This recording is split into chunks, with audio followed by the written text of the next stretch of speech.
Radical Jack here. Radical Jack back. Well, what an interesting few days. This is going to turn into a 1, 2, 3, 4, maybe a 5-part. I'm not sure exactly when I was last on. It might have been Friday, Saturday. Yeah, I went to Galway. It was my birthday on the 15th. Yeah, and the solstice yesterday morning, which was the 21st. And so yesterday, it appeared as though I was on my 34th day, which essentially was my countdown to 55 days. And my head was extremely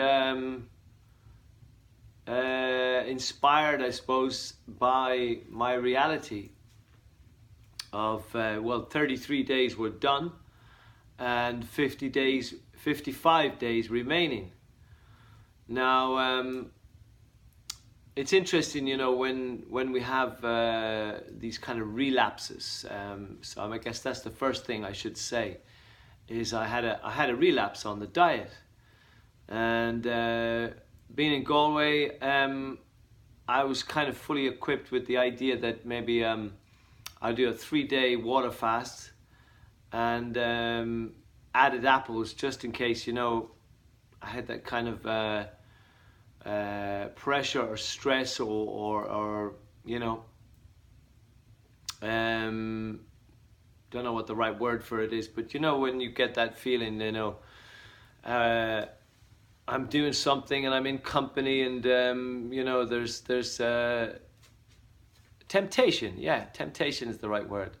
So I thought I'd have some apples, you know, with me, and I was doing really well. I was on my 3rd day of just apples and water, so I was only having 3, 4 apples, 5 apples max, and I was into about 2 or 3 o'clock on the 3rd day. And I just decided I was going to eat. It was after the parade, so it was on Saturday the 17th, and you know, I just had to kind of finish out to the sunset, and I would be back on my one meal the following day. So it was extremely cold. The parade was disappointing. It was very interesting to observe. It just didn't seem like there was much effort in it at all, you know, and it was very interesting to hear somebody say, while I had voiced my opinion, you know, that, yeah, what was with all the foreigners, you know, and, you know, maybe they should have it wasn't a racist or remark or anything like that. It was just, you know, merely mentioning that it just seemed like it was all foreigners, and isn't it about Paddy's Day, and shouldn't we maybe give the foreigners like they should have an international day of their own or something, you know? But in all fairness, you know, in my estimate of, I mean, there was a few local schools, there's no doubt about that, but there wasn't much to cry home about, you know, in relation to art. Now, yeah, like what I was observing was, if it wasn't for the foreigners, there wouldn't have been much of a parade.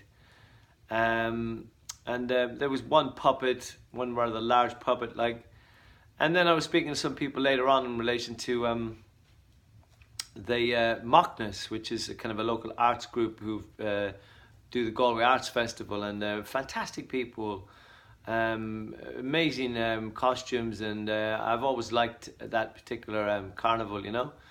And yeah, it's impressive, you know. But I don't know if they've fallen out with the council or usual bullshit anyway between, we'll say, those who have the money and those who would like to receive some money on behalf of the arts and so on, in order to be able to keep doing the things that they do.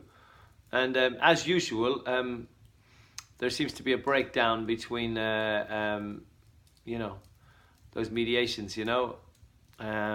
And the money ends up going to people who don't deserve it, don't have an ounce of creativity. And I've heard stories after stories after stories of this kind of behavior, you know.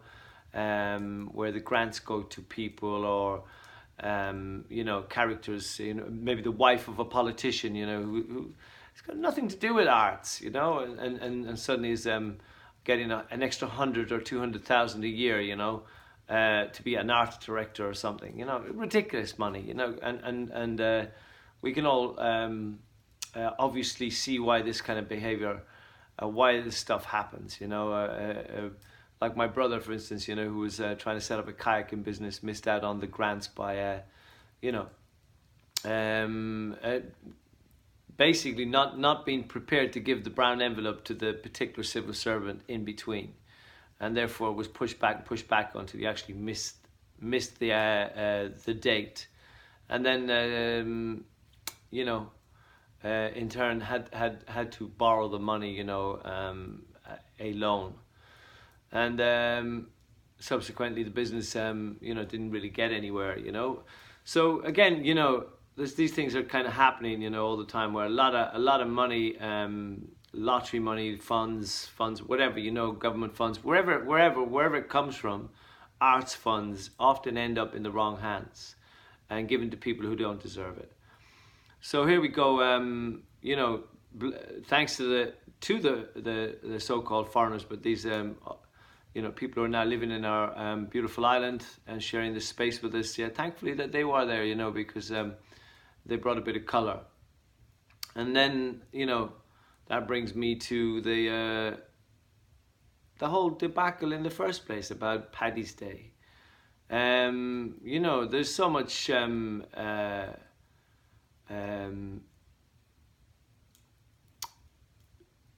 different types of information, I suppose, as to who this Paddy was, who is St. Patrick, and what did he represent, famous for running the snakes out of Ireland. Who were the snakes? What were the snakes? Well, they certainly weren't grass snakes, and how is it that how is it this type of Christianity that came in its original form was able to set in and take place, and was it a good force? And were the Druids or the pagans or whoever were the high priests at that time, losing their their power, their grip, or had they been infiltrated themselves by dark forces? It's really interesting to really look at this kind of thing, and what is it like that we're celebrating every year? A patron saint, that's connected to Christendom or Catholicism, which really doesn't have.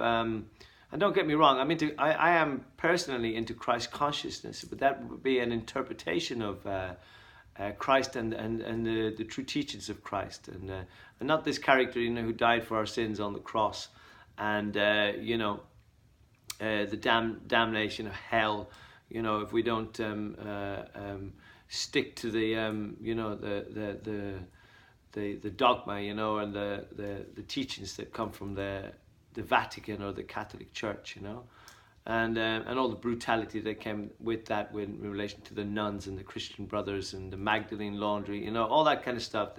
There seems to be some right evil people in there, and were they a good representation of their religion, or what, the whole thing is in question, and actually, in actual fact, Paddy's Day, what is it? Is it any different to Christmas or Mother's Day, Father's Day, and all these days and these international this, and what is it like? It's tourism, an opportunity to for a lot of people to have a big piss up, and where we otherwise I don't know. We have enough problems as it is with alcohol abuse and drugs and food and sugar and the various other things that I have been talking about in relation to the strain that the system and how it works has on our daily life, and agree or disagree with it in relation to what I'm talking about here, because it in Galway at least, it seemed very, very thin. there wasn't very much people. There was a fair crowd, but it wasn't packed as it was promised. And according to the stall holders and shopkeepers, the majority of them, it was the worst day of the year. They didn't make any money, so it wasn't doing them any favors. Tourism, it just seems like, yeah, okay, there was a lot of tourists there. Certainly, if I was a tourist, having watched that, parade and whatever else they were entertained by over those few days, you might be walking away from the place thinking, God, that didn't really do much for me. It's not at all what I expected.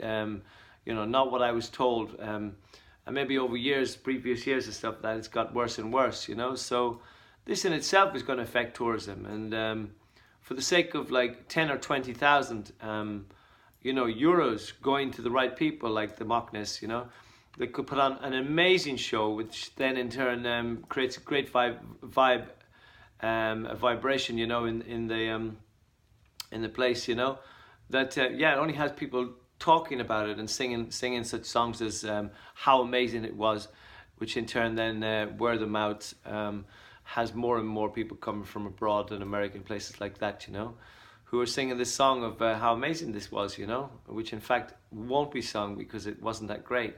Spoke to a few people then, just outside of that, and of course, there's young people who are going to have a great time down in the pub and getting pissed and all that kind of stuff. And in reality, you might wake up one day and go, yeah, well, was that fun? Is that what fun really is? Like some of us do. I'm really questioning this. And for me personally, what happened was I was hanging out with some people who were over the afternoon, slowly but surely getting more and more drunk.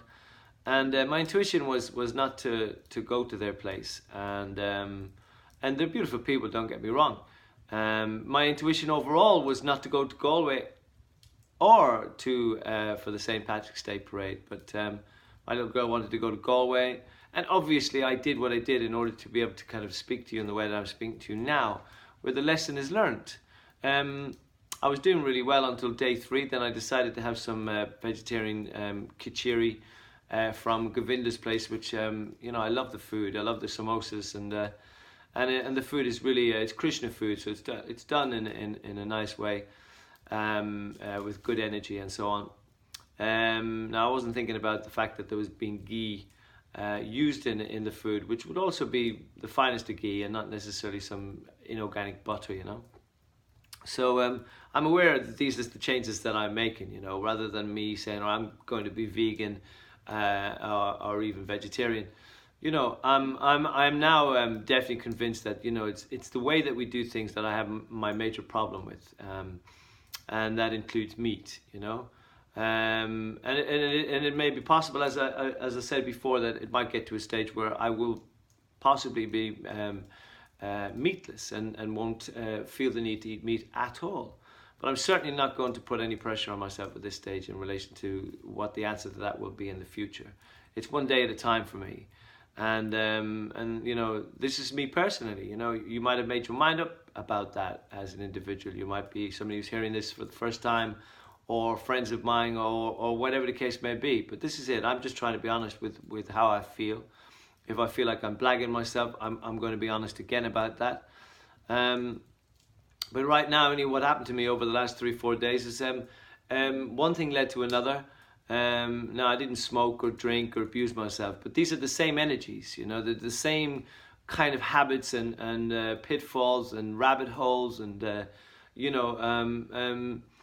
things that I have done, over the years, whilst letting something go, and then replacing it with something else, filling the hole with other things. And so suddenly I got caught up in food, and it was interesting even telling people that I'm fasting and I'm continually trying to give me food, and until I ended up having a slice of pizza, and then getting that taste for bread and cheese again just the next day led to me letting my hair down further, and there's going to be a part 2, so I'm going to be back